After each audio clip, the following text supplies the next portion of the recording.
Hello everyone, welcome again. We have already started the lesson. We reached onto the summit, we reached the top, and this lesson is written by Tenzing Norway. Now we will move ahead and we will see further on. I told Colonel Hunt that I was carrying the Indian flag with me and I would like to be on the top with the other flags. I had to ask Colonel Hunt's permission in his capacity as leader of the expedition. It means Dengzi Norway just tells us about his experience, how they reached the top, or we call that the summit of that Mount Everest with Hillary. And at that time, Colonel Hunt gave him three flags. Now, after giving three flags to Tenzing Norway, now Tenzing Norway says to Colonel Hunt that I was carrying the Indian flag with me and would like to be on the top with the other flags.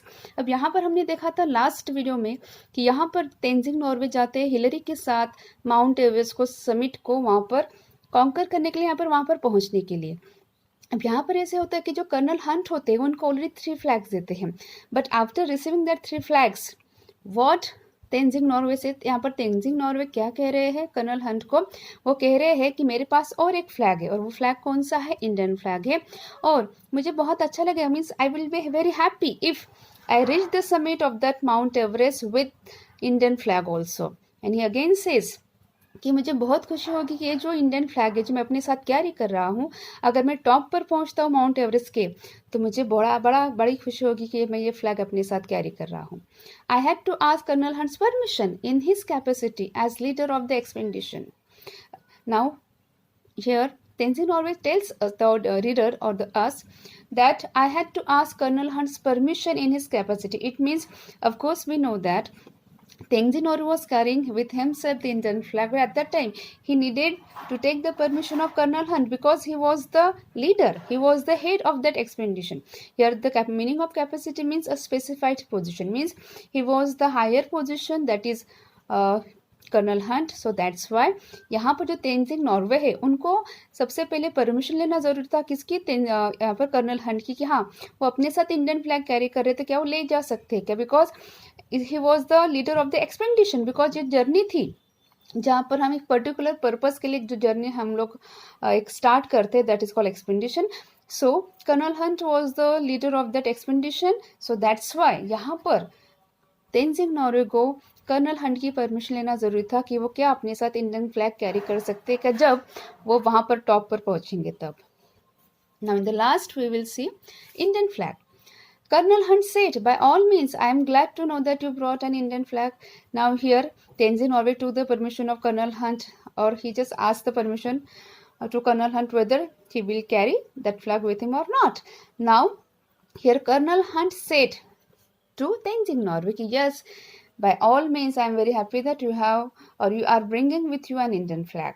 अब यहाँ पर colonel Hunt ये बोले कि हाँ मुझे बहुत खुशी है कि आप अपने साथ क्या कैरी कर रहे हो, एक इंडियन फ्लैग कैरी कर रहे हो. After 1 hour of steady going, we cut across from south face and started up the west side where we had to pass up a steep line of rocks. Now, at first they were going to the south face, but now they have started their journey again from the west side. अब यहाँ पर ये बोले कि they were just steady going, they were just continuously going, they were not changing their place or they were not changing the direction. Here, Tenzing Norway हमें ये बोल रहे हैं कि वो लोग एक ही रास्ते से जा रहे, that cause steady going, continuously वो जा रहे थे एक रास्ते से. सबसे पहले वो साउथ वेस्ट से जा रहे थे, लेकिन बाद में उन्होंने फिर से अपनी जर्नी स्टार्ट की. कहाँ से? वेस्ट साइड से. अब जो वेस्ट साइड था वहां पर क्या था? We had to pass up a steep line of rocks. There were the rocks, वहां पर जो थे, यहाँ पर स्टीप लाइन का मतलब या फिर रॉक्स का मतलब यहाँ पर वहां पर बड़े बड़े पत्थर थे, उनको क्रॉस करके, उनको पास करके उनको वहां से जाना था. This was slow and difficult. Of course there were rocks and it's not easy to walk from over to that rocks. Rocks जो होते हैं इनके ऊपर से पास करने या फिर जाना कोई मतलब बहुत इजी बात नहीं है. दैट्स वाई यहाँ पर हमें तेंजिंग नॉर्वे बता रहे हैं कि वो जो उनका रास्ता था, जो रॉक से वो लोग पास कर रहे थे, जहाँ से वो जो रॉक्स थे, जो बड़े बड़े पत्थर थे, वहां से उन्होंने जब अपना रास्ता स्टार्ट किया जाने का, at the time he said that was slow and difficult. वो कैसा था? वहां से वो लोग स्लो जा रहे थे because the rocks were there, so that's what they found it very difficult to pass by them there. Once we had cleared these, there was nothing bearing our way to top but a snow-covered incline sloping less and less as it neared the top. Now they said, or what Tenzing Norway just tells us, that we have started now, that was, we have already passed the way of that rocks. Now the path was cleared and there was not to stop them. I mean, there was not anything to stop them. अब यहाँ पर Tenzing Norway हमें कह रहे हैं कि ठीक है, जो रॉक्स थे वहाँ से उन लोगों ने पास किया, लेकिन अब उनके सामने तो ऐसा कुछ था नहीं कि जिनको स्टॉप करे माउंट एवरेस्ट के टॉप पर पहुँचने के लिए. बट वो कह रहे हैं कि there was snow covered inclined, वहाँ पर जो स्लोप था वहाँ पर क्या था, स्नो कवर्ड, मतलब पूरा वहाँ पर स्नो वहाँ पर फैला हुआ था. And sloping less and less at is near the top, और जैसे वो टॉप पर जा रहे थे वहाँ पर क्या होता, वहाँ पर स्लोपिंग का मतलब स्लैंटिंग अप एंड डाउन, वहाँ पर जो स्लोप होता है चढ़ाव या फिर उतार हम जिसको कहते हैं, वो अभी टॉप पर थोड़ा सा कम हो गए थे, it was being lessened. These last 60 or 70 feet up the top were not very dangerous. Now Tenzing Norway tells us कि वो जो 60 और 70 feet का वो जो टॉप था ना, वो कुछ डेंजरस नहीं था. It was not dangerous, but we kept up the same steady pace. But they were not over confident कि हाँ अब तो ये मतलब कोई ज़्यादा डिफिकल्ट नहीं है, डेंजरस नहीं, तो we should be in our own way to pass the path. No, it was not like that. Actually वो कह रहे हैं कि वो जो 60 या 70 फीट था जो हम टॉप पर पहुंचने वाले थे, वो जो डिस्टेंस था वो डिफिकल्ट नहीं था, it was not dangerous, but still हमने जो पहले से स्पीड मेंटेन करके रखी थी of walking, means the speed that we have maintain from the beginning, वो स्पीड हमने वैसे ही कंटिन्यू रखी. And we reached the small flattened summit almost together. And he said कि yes, we means Tenzing Norgay and Hillary also. अब यहाँ पर ये बोले कि हम लोग जो थे दो, मतलब तेंजिंग नॉर्वे और मैं, हम लोगों ने क्या किया, वो जो फ्लैट एंड समिट था वहाँ पर ज़्यादा स्लोप नहीं थे, हम लोग वहाँ पर दोनों मिलकर वहाँ पर हम लोग पहुँच गए. During the last 50 feet from the peak, Hillary and I were moving about 20 feet apart. We were tied together with a rope. Most of the time the rope was loose, but when we went over dangerous ground, we drew it taut. Now, of course, they reached the summit of that flattened summit over there with, that means Tenzing Norway and Hillary together. But what he said again, during the last 50 feet from the peak, Hillary and I were moving about 20 feet apart.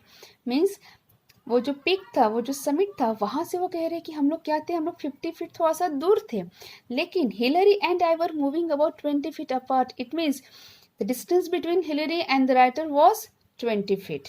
मतलब Hillary और ये जो थे अपने Tenzing Norway, उनके बीच का distance कितना था, वहाँ पर 20 फीट का था. We were tied together with rope, and वहाँ पर ऐसा दिया कि of course they were just reaching, trying to reach the summit, trying to reach the top of the mountain. At that time they both were tied with a rope. अब यहाँ पर ऐसा था कि दोनों को एक रोप से, एक डोरी से बांधा गया था. Most of the time the rope was loose, but when we went over dangerous ground we drew it taut. अब यहाँ पर हमें बोल रहे हैं writer, that means Tenzing Norgay, कि they were both were tying up with a rope, and at that time when the rope was being loosened, जहाँ पर रोप जो था, वो जो रस्सी थी, वो अगर लूज हो जाती थी, at that time वो दोनों उसको क्या करते थे, एकदम से टाइटली उसको पकड़ते थे. दैट मीन्स दे टॉट का मतलब यहाँ पर पुल टाइटली, उसको एकदम से टाइटली पकड़, ताकि हिलरी भी ना गिरे वहाँ से, या फिर वहाँ से कौन ना गिरे, writer Tenzing Norway. Because what he said again, when we went over dangerous ground, वो जो ग्राउंड था वो डेंजरस था, इसलिए वहाँ पर दोनों ने एक दूसरे को रस्सी से बांधा हुआ था. अब रस्सी कभी कभी लूज हो जाती थी, और लूज होने का मतलब ये था कि वो जो टॉप था शायद से वो लोग गिर भी सकते थे, या फिर कोई वहाँ से मतलब हट भी सकता था वहाँ से. इसलिए वो कह रहे कि अगर रस्सी लूज होती थी तो हम में से कोई भी एक, मतलब इट माइट बी हिलरी और it might be the writer, what they did, वो क्या करते थे, उस रस्सी को बहुत ही टाइटली उसको पकड़ते थे. The rope was a symbol, it tied us together, and one could not move without the other. We were not individuals but a team. Now here the writer says the rope was a symbol. The rope was a symbol of togetherness. यहाँ पर writer को ये बोलना कि एक symbol था. वो symbol किसका था, वो था टुगेदरनेस का, मतलब जाएंगे तो भी साथ में जाएंगे, because no one want to lose over there. और यहाँ पर तेंजिंग नॉर्वे हिलरी को संभाल रहे थे, यहाँ पर हिलरी किसको संभाल रहे थे, तेंजिंग नॉर्वे को. दैट्स व्हाई ही सेज कि वो जो रोप था, जिस रस्सी से हमें हम दोनों को बांधा गया था, वो रस्सी थी It was the symbol of togetherness, it was the symbol of unity, it was the symbol of harmony. One could not move without the other. We were not two individuals but a team. और वो कहते हैं कि हम शायद से एक दूसरे के बिना आगे नहीं जा पा रहे थे, because simple reason was that they both were tied with a rope, and that's why he said कि we were not two individuals but a team. वो कहते हैं हम दोनों अलग अलग नहीं थे, हम एक टीम थे। और टीम का मतलब क्या होता है, that you have to go with your team, no one can go individual. यहाँ पर टीम इसलिए कहते हैं यहाँ पर कि टीम मतलब हम सबको साथ लेकर चलते हैं, यहाँ पर कोई अलग नहीं होता है। और इसलिए राइटर यहाँ पर हमें कह रहे हैं कि यहाँ पर ये जो था, हम लोग ये जो रोप था वो सिंबल था टुगेदरनेस का, वो सिंबल था यूनिटी का, वो सिंबल था हार्मनी का। And that's why he said कि we both were there but we both were not individuals, we both were just like a team, and team needs to handle every person. Again he said, now we move on, कि I have been asked many times who was first. When we were within reach of the summit, I did not think of who was going to be first. I am sure that Hillary was not thinking that. Climbing takes all your attention. You have many more important worries. Now the writer says, I have been asked many times who was first. वो कहते हैं कि जब हम लोगों ने वो जो माउंटेन था, जो समिट था माउंट एवरेस्ट का, when we already reached the summit, when we just fulfilled our dreams, at that time when the people or the reporters came to take our interviews, at that time many times question was being asked to us or asked to me कि who was first. वो कहते कि हम लोगों ने जब वो mount Everest का जो समिट था, जब हमने उसको वहाँ पर हम लोग पहुँच गए थे, उसके बाद हमारा इंटरव्यू हुआ था, बहुत सारे लोग हमसे पूछ रहे थे कि हाँ हिलेरी भी साथ में थे, आप भी साथ में थे, ऐसे इसमें सबसे पहले कौन आया था. I did not think of who was going to be first. And he replied कि मैंने तब सोचा नहीं था कि फर्स्ट कौन आएगा. And of course he said, I am sure that Hillary was not thinking that. He said कि हाँ, we were not thinking about कि who will be first. वो कहते कि हमने शायद से हिलेरी ने भी ये सोचा नहीं होगा, फिर Hillary never had a thought कि हाँ मुझे फर्स्ट आना चाहिए, या फिर राइटर कह रहे तेंजिंग नोर्गे कि हाँ मैंने भी कभी ये सोचा नहीं था कि मुझे भी फर्स्ट आना चाहिए. What? There was one ambition in front of our eyes, and that ambition was at any condition, we just want to reach the highest peak of the world, that is Mount Everest. So climbing takes all your attention. You have many more important worries. वो कह रही जो climbing हम जब करते हैं, when we try to climb something, it might be a short or we can say कि जहाँ में छोटा सा एक समिट हो या फिर एक हाईएस्ट समिट हो वर्ल्ड का, if you want to climb that one, तो आपको पूरा अटेंशन वहाँ पर होना चाहिए, to pay full attention for mentally and physically also. You cannot divert your mind with having another thoughts. And you have many more important worries. उस time पर शायद से आपको बहुत ज़्यादा वरीज होते हैं कि क्या होगा.